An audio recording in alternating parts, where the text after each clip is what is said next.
Chapter 4 Life is Dear to Every Living Thing. Anderson Chafin left Solomon standing near the tree where Tabot and his friends had been about to hang him, with the noose still around his neck and his body bound by rope. When William Ford arrived, Chafin wanted him to see what Tabot had tried to do. A few hours later, Ford galloped up the road. He spoke briefly with Chafin, then hurried over to Solomon. Taking his knife from his pocket, Ford cut the rope off Solomon, who was so exhausted from his ordeal that he could barely stand. "Thank God, Master Ford, that you have come," was all Solomon could say. "Poor Platt, you are in a bad state," said Ford. He was heading toward his house to talk further with Chafin about the incident, when Tabot and his friends appeared on horseback. Tabot and Ford began arguing. Although Solomon couldn't make out their exact words, he knew that Tabot was saying that he deserved to die for fighting him, while Ford strongly disagreed. After a prolonged dispute, Tabot and his two friends rode away. Solomon worked by himself on the weaving house until nightfall. Then, as exhausted as he had ever been in his life, he dragged himself into his cabin. Having heard that Solomon had whipped Tabot and lived to tell about it, the slaves with whom he shared a cabin wanted to know the details. Solomon was relating the day's events when Chafin entered the cabin. "Tabot intends to kill you," Chafin warned Solomon. For safety's sake, Solomon was told to spend the night in the Ford's plantation house rather than in the slave quarters. Solomon did as he was told, but found it impossible to sleep knowing that Tabot might be lurking nearby with a gun or a knife. In the middle of the night a dog began to bark. Chafin came into Solomon's room and said, "I believe Platt, that scoundrel, is skulking about somewhere." But Tabot did not try to take revenge on Solomon that night. Soon nearly everyone in central Louisiana had heard about Solomon beating up Tabot. His two owners, Ford and Tabot, agreed that Solomon should get away from both of them for a while. So they rented him out for a month to work on the plantation of Ford's brother-in-law, Peter Tanner. At the end of the month, Solomon was sent back to Tabot, who told everyone that he had forgiven Solomon for beating him. Not for one moment did Solomon believe that Tabot had put their fight behind him. The first 2 days that the two of them worked together back on the Ford plantation, Chafin remained nearby to make sure Solomon was safe. On the third morning, convinced that the quarrel was at last over, Chafin left Tabot and Solomon alone together to build an apparatus called a cotton press. This was the chance Tabot had awaited. Immediately after Chafin left, he began criticizing Solomon's work. When Solomon protested, Tabot called him a damned liar. Suddenly, Tabot grabbed a hatchet from the workbench. Solomon was ready. He seized Tabot's arm, twisted the hatchet from his grasp, and hurled it into the woods. Maddened with rage, Tabot seized a 5-foot-long wooden pole and charged Solomon with it. Before Tabot could impale him, Solomon tackled him around the waist and wrestled him to the ground. He pulled the pole from Tabot and threw it as far as he could. But Tabot wasn't done. He ran for another weapon on the workbench, a large axe with its blade buried in a wooden plank. As Tabot struggled to remove the blade from the piece of wood, Solomon realized that despite the fact that he was enslaved, life was dear to him, as it was to every living thing. Solomon rushed Tabot from behind, seized him by the throat, and began to choke the life out of him. As Tabot's face turned purple, Solomon realized that if he killed his owner, he would undoubtedly be put to death. Letting loose of Tabot's neck, Solomon began to run. He leaped a nearby fence, ran past the slaves working in the cotton fields, crossed a pasture, and then headed toward the great Crocodile Swamp, a vast wetland inhabited by alligators, which at that time were often referred to as crocodiles. Few slaves who tried to escape through the great Crocodile Swamp made it out alive. Besides alligators, the swamp was crawling with poisonous snakes called water moccasins, and it was also inhabited by bears and wildcats. Furthermore, in places, the swamp waters were deep. Since slaves weren't taught to swim, many runaways drowned.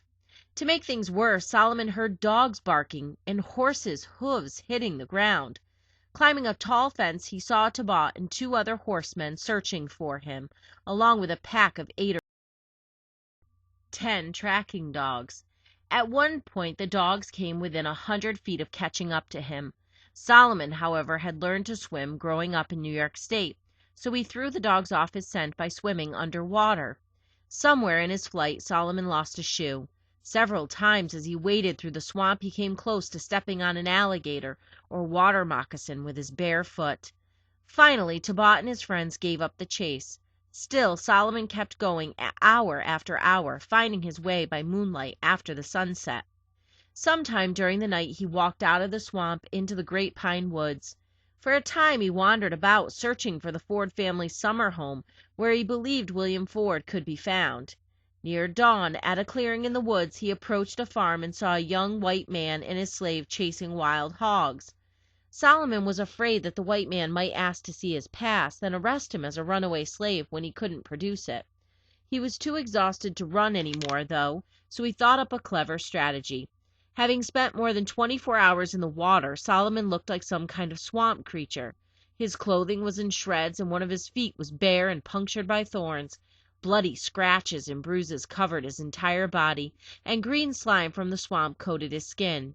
Adopting a fierce facial expression, Solomon walked toward the young man and demanded, "Where does William Ford live?" Eager for this frightful-looking creature to continue on his way, the startled young man answered the question. 7 miles from here," he said. "Do you see those pine trees yonder? At their feet runs the Texas road. Turn left and it will lead you to William Ford's." Solomon reached Ford's summer home at about 8 in the morning. Ford asked him many questions about the fight and saw to it that he rested for 3 days. Then he went to talk to Tabot, taking Solomon with him. Solomon's 2 owners met on the road and began discussing what had happened. Ford called it shameful that Tabot had tried to kill Solomon once again, but Tabot dismissed the incident as if it had been nothing more than a fox hunt. "I never saw such running," said Tabot. "Somehow the dogs got off the track and we had to give up the hunt. We rode the horses as far as we could and then kept on foot till the water was 3 feet deep. The boy said he was drowned, sure. He's a cuss to run, that N is." William Ford again insisted that Tabot and Solomon be separated. For a few weeks Solomon's 2 owners rented him out to work on a plantation belonging to Ford's neighbor. Then, on April 9, 1843, Solomon learned that he had been sold to a Louisiana cotton planter named Edwin Epps. His selling price had been $1,500, equal in today's money to $40,000. William Ford and John Tabot settled up their 60-40 split and turned Solomon over to his new owner. Platt Tabot, formerly Platt Ford, was now Platt Epps, except to one person to whom he revealed his real name. He would remain Platt Epps for the next decade. Chapter 5. A Song of Peace. Back in Saratoga Springs, New York, Ann Northup and the 3 children had become extremely worried when they returned home and found no trace of their husband and father. A few weeks passed before they discovered what had happened. The letter Solomon had written to Henry B. Northup when he was aboard the Orleans and passed to John Manning had arrived. Henry B. Northup relayed the startling news to Ann. Solomon expected to be sold as a slave in New Orleans, but he didn't know who would buy him or where he would be taken to live. That wasn't the only information Solomon's family received about him. Clemens Ray, who had befriended Solomon in the slave pen in Washington, D.C., had later escaped and headed toward Canada. Escaped slaves were safe in that country because slavery wasn't allowed there, and it was illegal for slave hunters to track fugitives onto Canadian soil. When he was within 150 miles of Canada, Clem did something remarkable. Despite the fact that slave hunters still may have been on his own trail, he stopped in Saratoga Springs where Solomon had told Clem he lived. Clem found Ann and before resuming his northward journey to Canada, told her everything he knew about Solomon's kidnapping. Ann was thankful that her husband was alive, but she now faced a huge problem. How could she discover Solomon's precise whereabouts and rescue him? The kidnapping of free black people from New York had become such a big problem that in the spring of 1840, the state had passed a special law about it, an act to protect the free citizens of this state from being kidnapped or reduced to slavery. stated that if a New York inhabitant was kidnapped and taken to another U.S. state or territory, it shall be the duty of the governor to take such measures to procure such person to be restored to his liberty and returned to this state. Chief among these measures was the appointment of an agent to collect the proper proof that the person in question was a free black. The agent was to travel at the state of New York's expense to the place where the kidnapped victim was being held and present evidence to help free him or her. Thanks to this act, Anne wouldn't have to fight her battle alone. The New York state government and the governor himself were bound by law to help liberate Solomon Northup. There was an obstacle, though, and it was a big one. Before he could be set free, Solomon had to be found. New Orleans was the nation's largest market for buying and selling slaves. As of 1841, many of Louisiana's 140,000, Mississippi's 200,000, and Alabama's 250,000 slaves had been purchased in New Orleans. Finding one person whose name was known out of those nearly 600,000 slaves would be a difficult enough task. But because Solomon had undergone so many name changes, it would be especially difficult to find him. The fact was, no one from New York knew to search for him under the name Platt. Before tracking him down, Solomon's loved ones could only wait and hope for more clues about his whereabouts. Meanwhile, Platt Epps, as Solomon was now called, went to live at the Edwin Epps plantation on a stream called Bayou Huff Power, 2.5 miles from Holmesville, Louisiana. Epps's cotton plantation was small, with only about 10 slaves. Along with 3 or 4 other slaves, Solomon lived in a log cabin that had no windows and a dirt floor. When it rained, water gushed into the cabin through crevices in the ceiling and soaked everyone inside. His bed was a wooden plank, his pillow a stick of wood, and his only bedding a raggedy old blanket. Every Sunday their week's food supply was doled out to Solomon and the other Epps slaves. It consisted of large amounts of corn and bacon. With summertime temperatures frequently topping 90 degrees Fahrenheit and no refrigeration, the bacon often spoiled before the week ended, leaving the slaves with just corn to eat. Edwin Epps was an especially harsh master. An hour before daybreak he blew a horn, signaling that it was time for the slaves to awaken and start working in the field. At midday they were allowed just 10 or 15 minutes to eat their dinner of cold bacon and corn. On bright, moonlit nights, Solomon and the other slaves sometimes had to work past midnight. After their day's work finally ended, only a few hours remained for the slaves to eat their supper and get a little sleep. Often, though, Solomon was so tired when he returned from the field that he fell asleep on his wooden plank without eating a bite. Before he knew it, the horn would signal the beginning of a new day.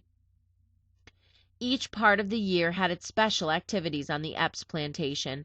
Around New Year's Day the hogs were slaughtered, smoked, and made into bacon. February was the time to plant corn, which was primarily used to feed hogs and slaves.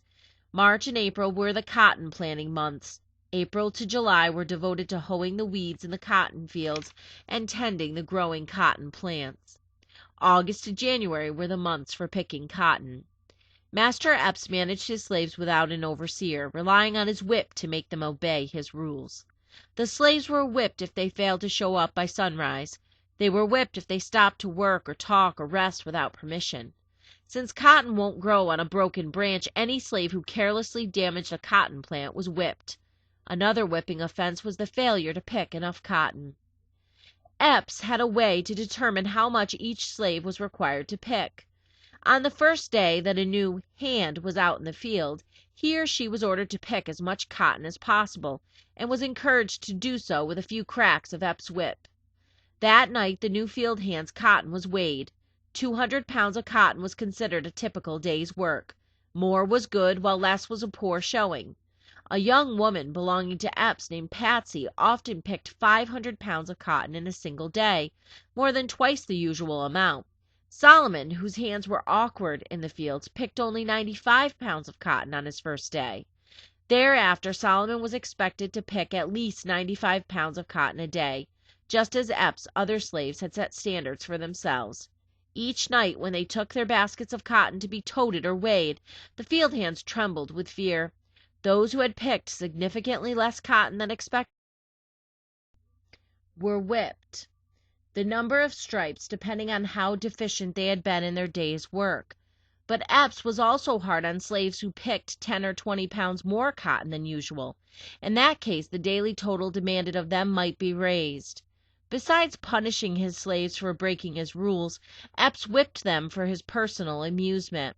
Once a week he and other planters held shooting matches in nearby Holmesville. The men pooled their money and bought several beef cattle, which they shot at from a distance. The first marksman to kill one of the animals was the winner. He was expected to share the meat with the others so that no matter who won, everyone went home with a slab of beef. The shooting matches ended with the men guzzling large amounts of liquor. As a result, they returned home drunk. On such occasions, Epps would stumble around his house, breaking dishes and glasses against the walls. His wife Mary would threaten to leave him and return to her father's house in Cheneyville, but after a while she couldn't help laughing at her husband's drunken pranks. Once he had his fill of throwing things around his house. Epps would go outside with his whip and yell for his slaves to come out to the yard. He would make them run around while he chased after them, trying to lash anyone who wandered too close to his whip. But most often Epps returned from Holmesville in a dancing mood. Somewhere Mary Epps had heard that Solomon played the violin. At her request, Master Epps bought Solomon a fiddle on a trip to New Orleans. Epps would order Solomon to get his violin and play a lively tune while the slaves danced in the yard. "Dance, you damned N, dance," the drunken master would order, cracking his whip around their ears to keep them moving. With his whip in his hand, he would dance along with them. If a slave stopped for a moment to rest or catch his breath, crack! Down came the whip. If Solomon began to nod off while fiddling, he would be awakened by the sting of leather on his skin. Sometimes Epps forced his slaves to dance most of the night, leaving only an hour or two before they had to be back in the cotton field. Edwin and Mary Epps had a 10-year-old son who enjoyed playing overseer. Carrying a miniature whip, he would ride his pony into the cotton field. The boy would inflict lashes on the slaves, all the while cursing at them and shouting for them to work faster. Master Epps would laugh at his son's antics and praise him for following in his footsteps. What struck Solomon about young Epps was that he seemed to be an otherwise intelligent boy. But slavery was a fact of his life, and he was learning to be a slave owner from his father, so it never occurred to him that what he was doing might be wrong. The plantation on Bayou Huff Power did not actually belong to Edwin Epps. The owner, an uncle of Mary Epps, rented it to Edwin. In late 1844, a rumor reached the slave quarters. Having made a handsome profit from his cotton crops, Edwin Epps had bought a plantation of his own and was moving his family and slaves there. When he first heard about it, Solomon Northup was elated. Every day over the past 2 years he had thought about escaping, but he hadn't seen an opportunity. Moving to a new location had to be a change for the better, or so Solomon hoped. Edwin Epps moved his family and slaves to the new plantation in early 1845. Solomon was deeply disappointed to find that the new place was in a swampy area along a stream called Bayou Boeuf. It was as remote and as difficult a locale to escape from as any place in Louisiana. Solomon had now been a slave for 4 years, and although he wasn't about to give up, he couldn't help wondering if he'd ever find a way to return to his family. The companionship of his fellow slaves helped Solomon endure his life in bondage. As a free black man, he had always looked down on slaves as inferior to himself. Now he saw how wrong he had been. Although deprived of education, slaves had a native intelligence and good sense that helped them survive. The way they looked out for one another was touching, and while they were no substitute for his wife and children, they were the closest thing he had to family. Solomon had several friends among Epps's slaves. The elder among them was a very tall man known as Old Abram. There was a saying in Louisiana that gray-haired black people were rare around Bayou Boeuf, because most slaves died young of illness and overwork. Abram, who was in his 60s, was an exception to the rule. Once known for his enormous strength, Abram had formerly belonged to a soldier who served under famed Indian fighter Andrew Jackson, later the 7th President of the United States. Abram was never happier than when his fellow slaves sat around him as he related stories about Old Hickory Jackson's brave fighting. In fact, Abram was better at recalling details of 30-year-old battles than he was at keeping track of where he had left his hat or his hoe. Slowing down both physically and mentally, old Abram was still expected to work a full day in the cotton fields. He became something of a father figure to Solomon, who grew attached to the old man. Phoebe and Wiley were a married couple who were both close to 50 years of age. Phoebe was the Epps family cook. Because she worked in her owner's big house, Phoebe heard many of the white people's conversations, which she reported to the other slaves. Wiley was a very quiet man. Because Wiley rarely shared his thoughts with anyone, Solomon was slow to realize that Wiley and he had something in common, a powerful desire to escape. Phoebe and Wiley had a 13-year-old son named Edward. By an earlier marriage, Phoebe had 2 other sons who also belonged to Epps. Bob and Henry were probably in their teens when the move was made to Bayou Boeuf. Perhaps because she reminded him of his own daughters, a young woman in her early 20s won a special place in Solomon's heart.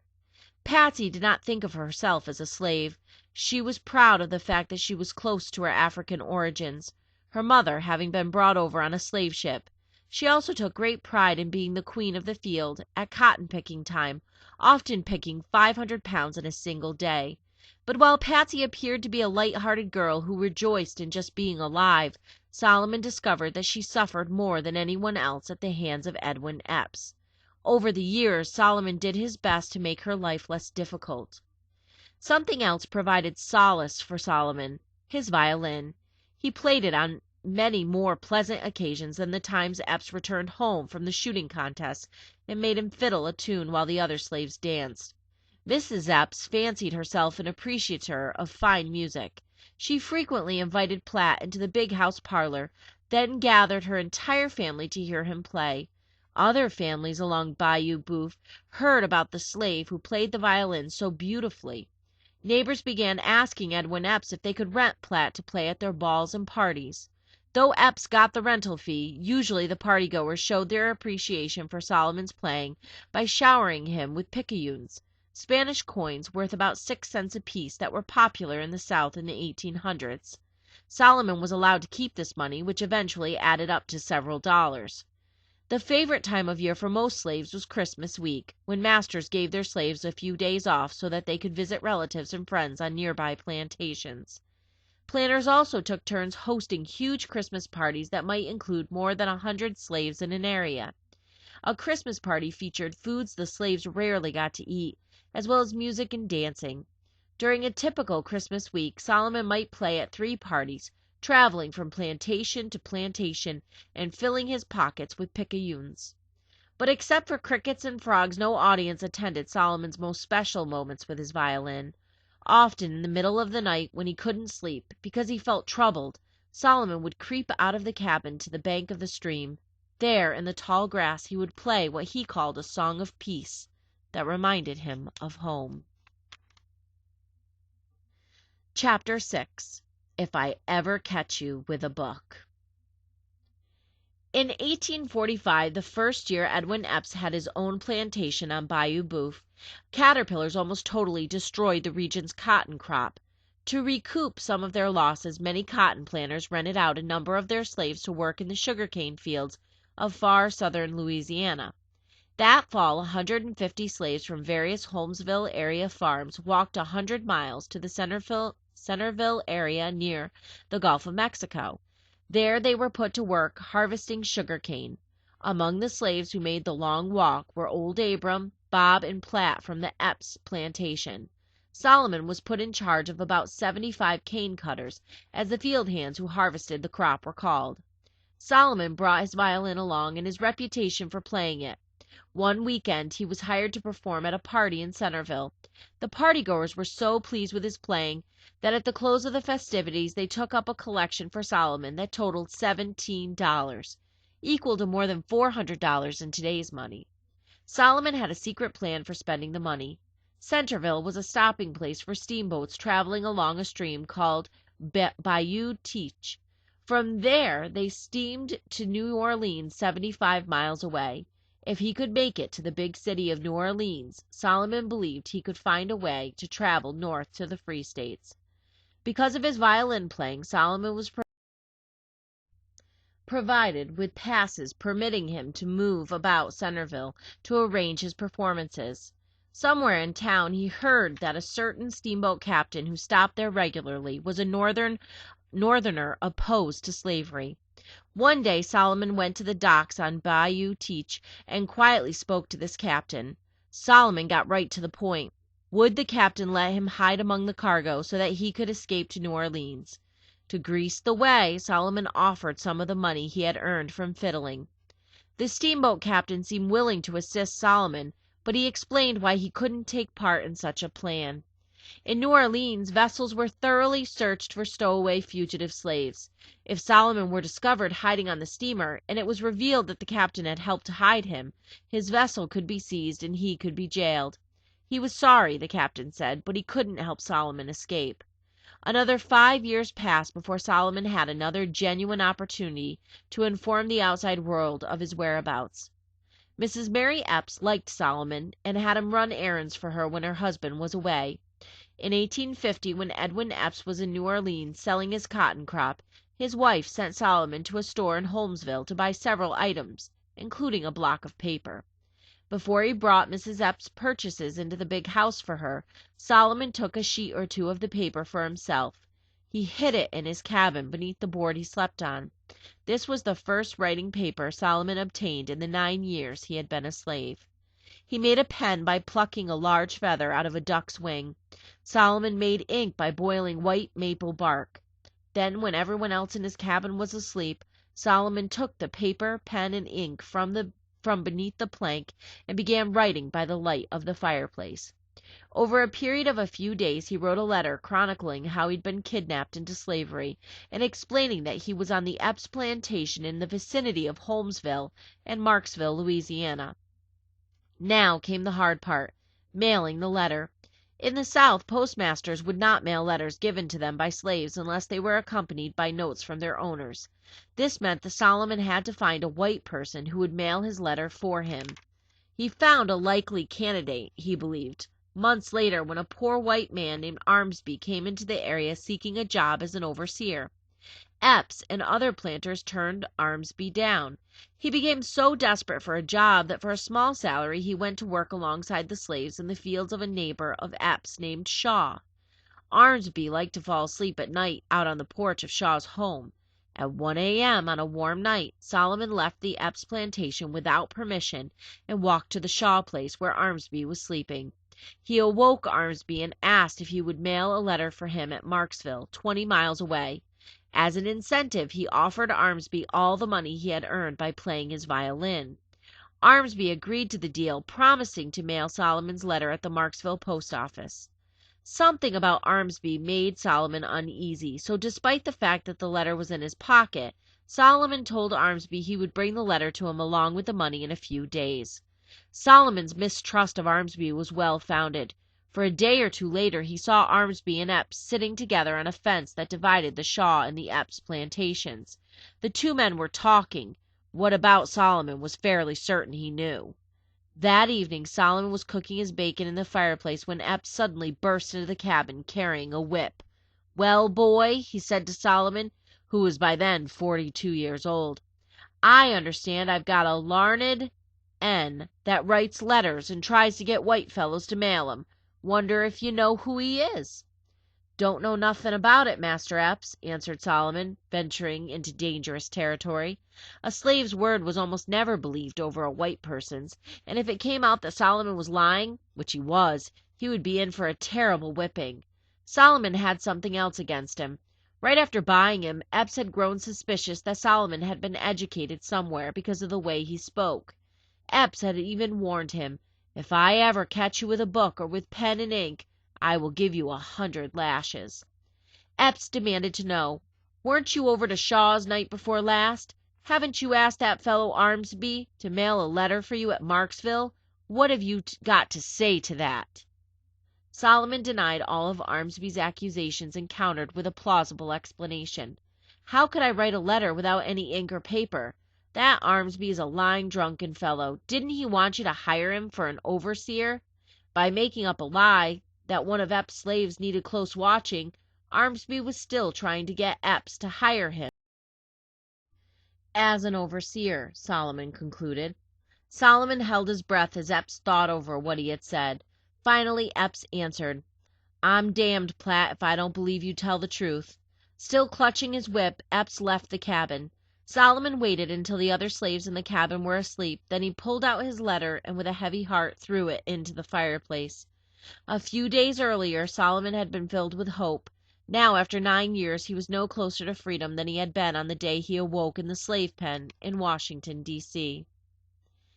At this time Epps was often drunk, and he was mistreating his slaves more than ever.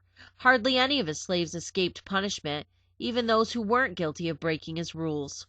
One day, when Mrs. Epps sent Solomon on an errand to a neighboring plantation, he returned to find a horrifying sight. Old Abram was lying on the cabin floor in a pool of his own blood. The old man told Solomon that he had been placing wet cotton on a platform to dry out when Epps came home drunk from Holmesville. Epps began yelling at Abram for no particular reason, and the old man became so confused that he made some small mistake in handling the cotton. Flying into a rage, Epps pulled out his knife and stabbed old Abram in the back. Fortunately, the wound was not deep enough to be fatal.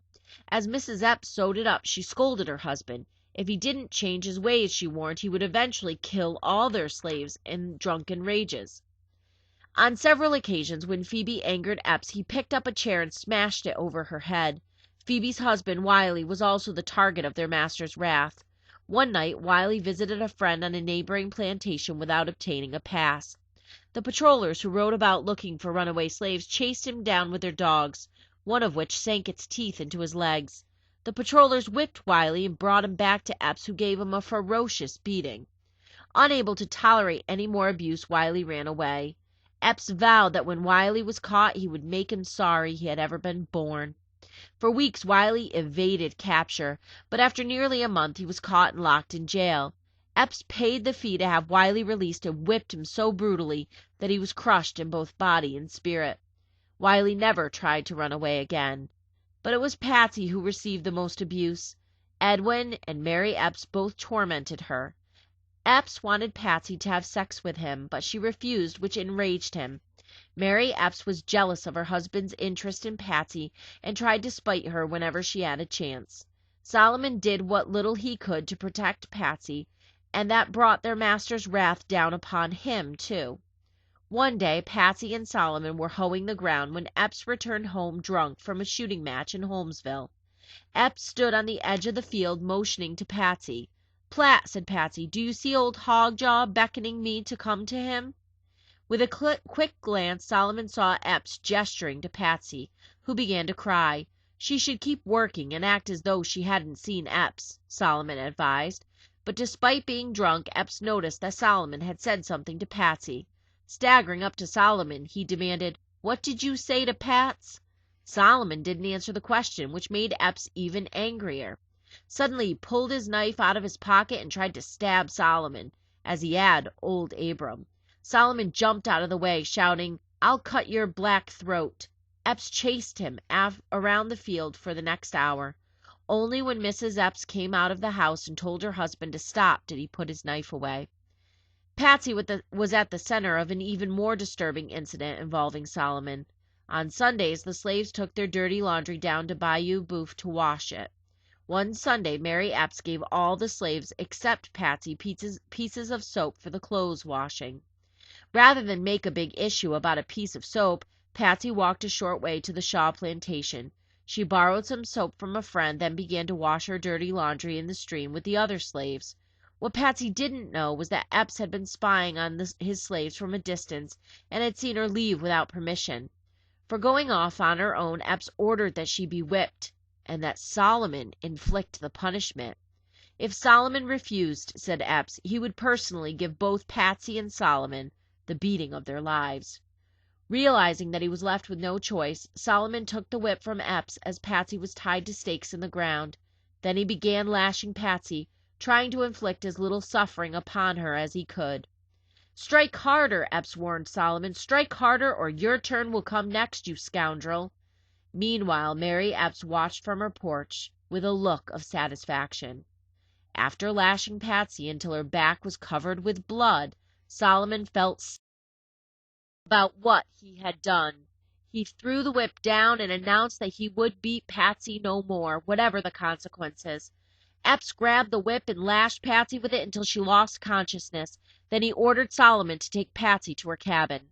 After that, Patsy was never the same. Often in her sleep she would sit up and plead for mercy as she relived the terrible beating in her nightmares. Although she never blamed Solomon for what had happened, she lost her zest for life and began to brood most of the time. The other slaves said that Patsy was suffering from a broken heart. Another heart was broken because of Patsy's whipping. Solomon Northup's.